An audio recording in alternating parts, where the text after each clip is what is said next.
And we return to downtown Manhattan for the continuation of the Summoners War New York Regional Tournament from the Time Inc. Arena.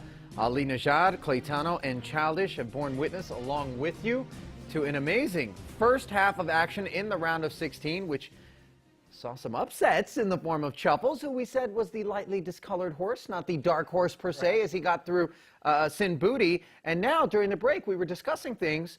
Things are set for Tiger very nicely here because Sin Booty was the man to possibly take him down as the favorite from this side of the bracket, Clay. Absolutely. And as we look at the bracket, Tigers are going to be facing off with Tidins 93. That'll be a couple of matches from now. But first up, we've got WhatTheFWA and Uberino. And guys, let's not sell WhatTheFWA short. He is a guy that has looked very dominant at times. Yeah, I mean, he's obviously probably one of the fan favorites here, I would assume, so everybody wants to see him do good. And I would say he's got a slight upper hand over Uberino as well, but again, Tiger's the main one that he would still have to eventually get through in this match, so we'll see. No doubt, and we want to thank all of you who have been weighing in with your opinions, your thoughts, sending us photos, memorable moments, your own feelings about the Summoners War experience to our hashtag SWC2017. We are paying attention to all of that right now. There you go. You got your inner Vanna White going right there, Childish. So what do you think about this WhatTheFWA-Uberino match? It should be pretty interesting. Again, we know what WhatTheFWA can do. We've seen him mix it up quite a few times, but you know, as we've stated, we've had a couple of upsets here. Could Uberino be the one to kind of mix it up and try to combat with what WhatTheFWA is generally going to bring? We'll have to wait and see. Yep. Now, let's not forget, the top two people who make it to the finals here will be moving on to the Worlds, and it's a couple of $1,000s for first place as well. But as we mentioned, it's the crystals that hang in the balance as well that some players are really focused on. And there's a look at the folks who will be joining the two from the New York Regionals at the Worlds in just a little while down in Los Angeles, not long from now. So things moving very quickly in the Summoners War world, and a lot of folks obviously wondering, who is it that's going to lay claim to the first ever world title here that we're streaming? You guys have any picks yet? It's too early. I mean, I know we haven't even rounded out the New York Regionals. Too early for me. I know. I'm always trying to get these guys to commit to something. They play it close to the vest. All right, so I think we're just about ready to get our first match from the bottom half of the bracket underway as we get ready to send it back inside the arena. The crowd still filtering back into the room. And how big a deal is the crystals, by the way, Clay? I know, like, every time I just talk about the money, and you're like, wait a minute, Ali. Let's not sell short the crystals, because that's how you pick up those monsters that allow you to become one of the best in Summoners War. Yeah, I mean, the crystals are our main thing, but of course, at the same time, you can use the money to buy more crystals. Hey, so there it's, you go. you know, kind of a full cycle. You know, they get the money right. from the event, and they put it right back into the game, most of them, I would assume, anyway. Right. Now, you know, we were also talking about during the break the amount of investment, financial investment it takes to get to the highest echelons of Summoners War. We want to believe it's not just an arms race, and it's not just about the money, but you know, on some level, a guy like Tiger, $100,000, that's part of what makes him as effective as it does. Yep. All right, WhatTheFWA is headed to the podium right now. There he is, 33 years of age, from Milwaukee, Wisconsin. My name is WhatTheFWA Shong. My in-game name is WhatTheFWA. I am 33 years old from Milwaukee, Wisconsin, and I'm a professional streamer. So one of the talents that I have is that I can read people really well. As soon as I meet them, I can tell what their intentions are. I can tell if they're good, bad, ulterior motives, things like that. I just use it to stay away from certain people or befriend certain people, know who to stay away from. And I never get myself in trouble. I never get screwed over. That's all that I really use it for, but I never use it for gaming purposes or strategies. How do you think about that? WhatTheFWA, very stone cold. You're not going to get one and over on that, man. But the guy who's going to try to do it, his mom calls him Zhang Ming, but we call him Uberino from Singapore. Bring him out there. Loves the community and the friends he's made over the course of playing the game. My name is Lo Zhang Ming. My in-game name is Uberino. I am currently 25 this year. I'm from Singapore, and I'm a student. So I was browsing through the apps trying to look for a new game to play, and then one of the recommended games that popped up was Summoners War, and it looked kind of interesting, so I gave it a try for a couple of days. And then I got hooked and I'm still playing it now. I definitely game a lot more right now because it's a mobile game, because I can do it while I'm cooking, while I'm eating, you know, sometimes while I'm in class. And you don't really need to take a lot of time out to play Summoners War because it's just something you keep at your side and keep playing. Uberino, perhaps, being from Singapore, having consumed a little bit of that casting content that YDCB puts up online. We saw him at the Mobile Masters and the invitational side of things.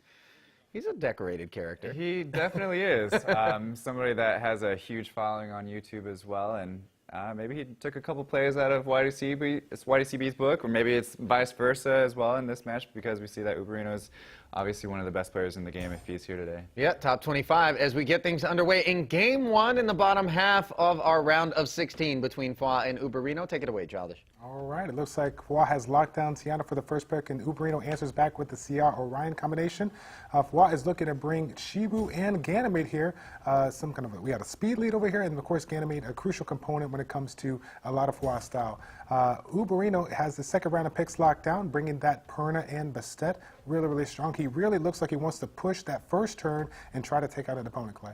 Yeah, so it's interesting. Both players looking to steal first turn, so it's going to be down to the band stage of potentially what defines the actual first turn. But Chi was an interesting choice. It's actually something that we've seen a lot at the LA Regional Championship between Faint Memory, and we're going to get to see a little bit more Izaria play as well as the Water Succubus comes down for FWA. Yep, Izaria is back in there, and this is something to kind of take a look at. This is something that FWA has kind of mixed up here. It looks like Uberino wants to take away the Tiana, but watch out for that composition. You have 3 units out of the 4 that can provide a potential sleep, controlling the opponent. Take a note that Uberino does not have any kind of immunity, so if FWA does get the first turn, I can see why Uberino decided to counter and take away that Tiana. Who do you give this one to, just based on the pick band stage? I don't know. It should be interesting. Oh, come on, pick someone, Childish. Oh my God, I love FWA so much, but I cannot decide. Let's see what happens. Is it potentially because you're in the same guild as FWA? Oh, truth be told now, Yes. suddenly. The secret is out. He is repping the Epic Fail community. My hat's off to him, but again, we cannot count Uberino out. He can bring it here. He's in a really good situation now with the defense break showing on Ganymede, but he decides to change his tactic out. Massive damage from the Perna, taking down the Ganymede, but I like the choice to actually go after Izaria first with Theomars, so really smart play by Uberino, but Sonic comes back with a full team sleep. Yep. And one of the main things about the Izaria, the Water Succubus here, is that it can attack people while they're sleeping and not wake them up. Right, it's the latest component that they incorporated with regards to the balance changes. And also, one of the cool things about it is that first skill, once it lands that sleep, it has an opportunity to generate a really high amount of attack bar. They're upwards of 85% when it is max skill. So you're going to see a lot of turns out of Izaria. Combine that with the Water Heart Magician here, it's going to be an interesting match. It looks like Izaria is setting back. Of course, everybody is locked down. Parting Gift is going to be trying it again. The attack bar reduction is in, and the sleep is down. Now we are sitting here with Chiwu sitting back. Of course, he needs to go ahead and focus on one. He does not want to use his AoE that's going to go ahead and awaken everybody. Looks like he went ahead for Bastet. Now he is going to go ahead and try to, again, once more lock it down. And he did get the sleep on Bastet, Clay. Yeah, definitely he needs all the RNG that he can get in this match, because FWA is definitely back on his heels. He's trying to do as much as he possibly can. Does land a full team sleep again, but a violent proc from Bastet. So we've seen a couple different builds now from Bastet. We've seen the Despair now, but Uberino rocking out the violent Bastet. And here we go with Izaria again. He does land another sleep on Bastet. Yeah, he does. And it looks like he's going to try to work on that burn. And now that you got 3 out of the 4 units locked down, I like the choice here. Of course, Chibo got to be trying to work on that. Wow, we got a Despair stun on Perna. The RNG is definitely in FWA's favor, but of course, he's sitting there 3 monsters to 4 Clay. What do you think? Can he come back after this? He's going to have a tough time. He's a little bit on his heels right now, but he's landing pretty much everything that he needs to land, just as you see there. He needs to do away with that Perna, though, doesn't he? It's the biggest threat, obviously, from a damage standpoint, as we see it come back to life. And then right back to sleep, which is exactly what he needed.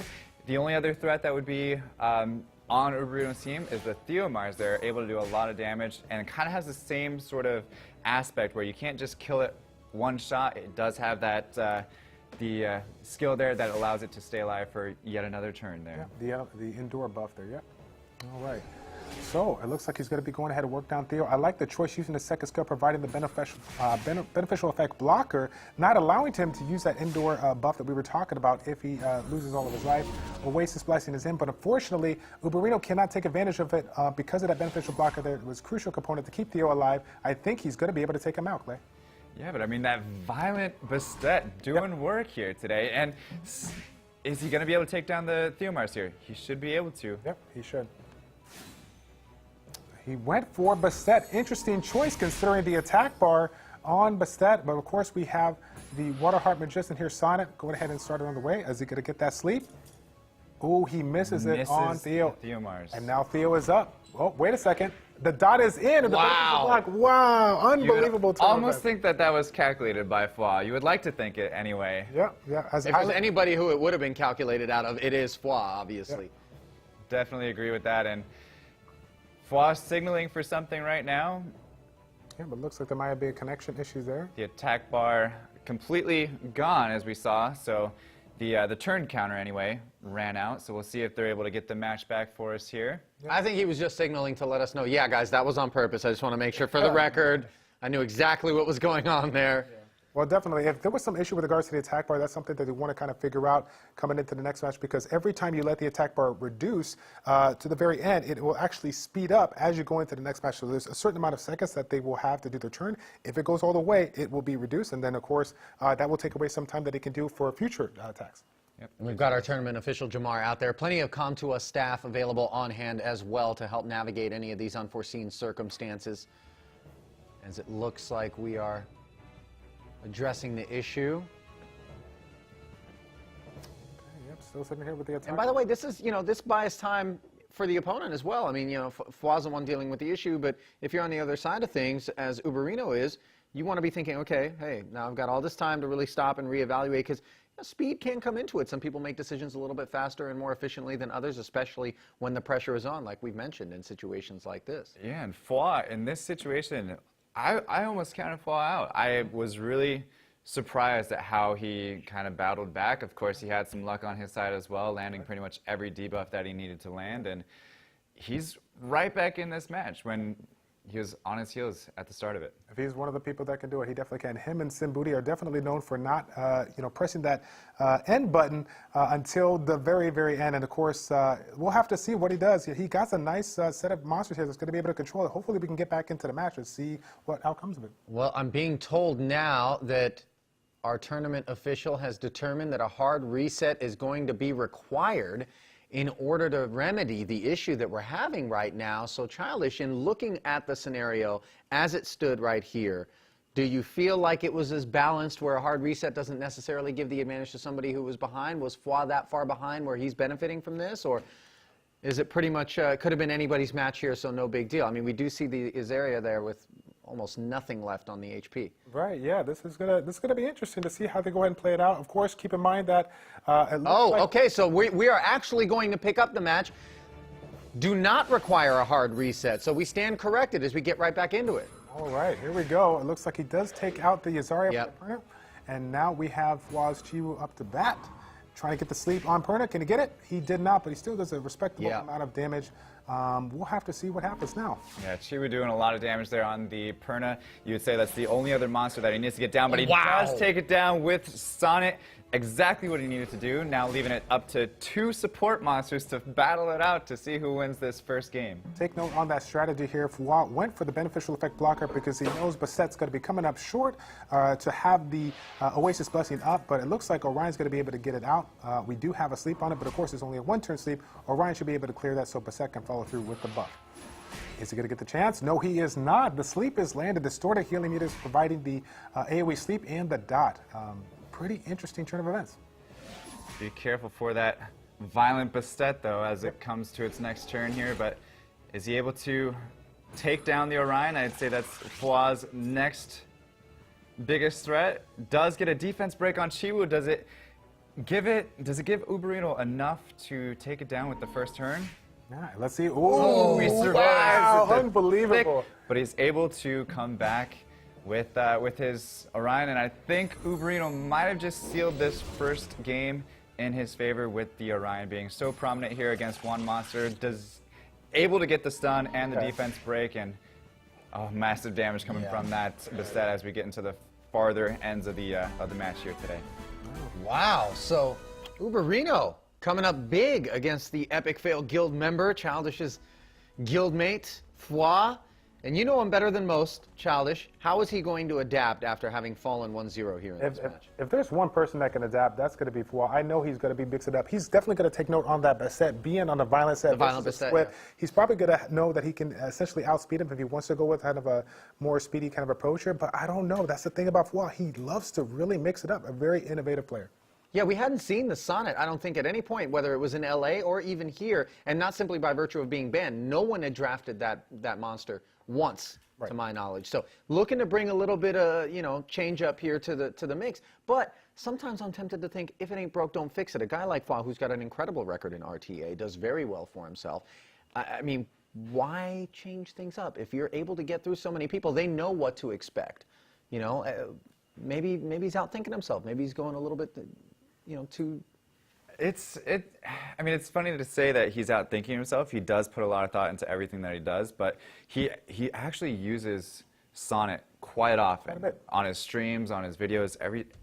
He's very familiar with the unit, and I think it's so known that he likes Sonnet so much that Uberino may have been ready for it. That might have just been the key unit there that he knew that he was going to have to go against. Not having banned it out, it certainly seemed like he wasn't going to be intimidated by being faced against that. No, and being able to take down the Ganymede there almost right off the first turn, that as well was a huge factor for Uberino in the first game. Yeah, and now advantage Uberino as we get the draft underway for Game 2 between these guys. Could it potentially be yet another upset here in the round of 16? Definitely could be, especially with Uberino now getting the first pick in Game 2.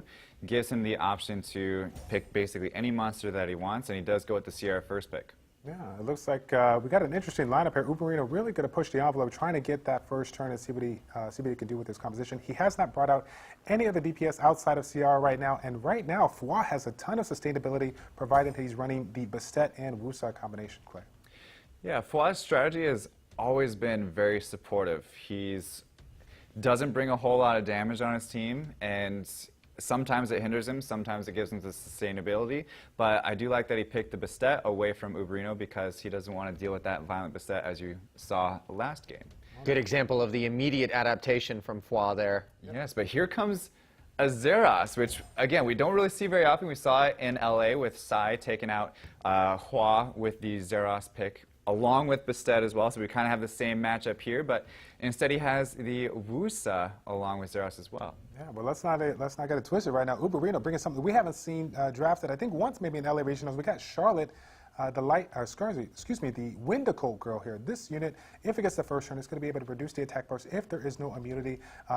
Even though Uberino's looking to ban that Chi-Roof to get away his first turn, Wusa is going to be the one that's going to set him back. If he can't get that attack bar reduction, we'll have to wait and see. But he does have Tiana. He is be able to keep Tiana. Maybe he can get away with it. WhatTheFWA banning the Perna, which obviously did a lot of damage in the last match. Yep. Blocking the Bastet. This match is going to be over quick. Whether it's one way or the other, I think it's going to be kind of a run and gun match and kind of YOLO compared to some of the other ones that we've seen. Yep. And I like it. This is something different. I love to see a little bit more aggressive play from our players here, taking a gamble. Let's see if it pays off. So even with the speed lead, WhatTheFWA actually able to gain the first turn with Wusa, which puts him at a huge advantage. However, Tiana is still in the match as well, but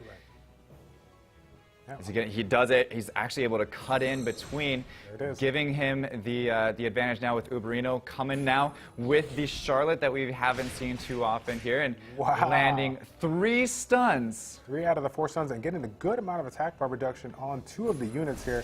Of course, the bomb is in. Is he going to go ahead and detonate it despite the fact that he's already locked down with the sun? What do you think, Clay? Does he get it out the way?